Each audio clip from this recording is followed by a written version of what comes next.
Right, it's time for the calendar. We're going to talk about a new month.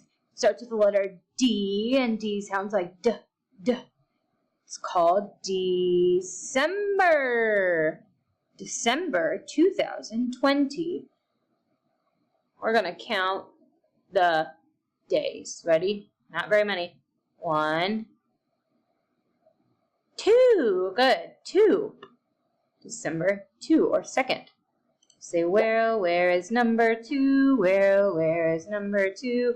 Where is number 2? There is number 2. All right, we got to sing the days of the week. Sunday, Monday, Tuesday, Wednesday, Thursday, Friday, Saturday.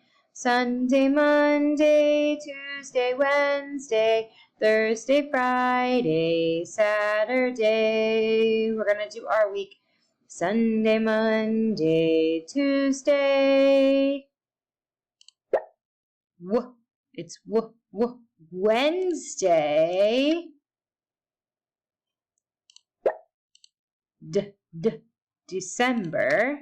Today is Wednesday, December 2nd, 2020. And in December, we have Christmas or holiday break coming up, starting on the 21st, and we are out of school for a while to be home with our families for the holidays.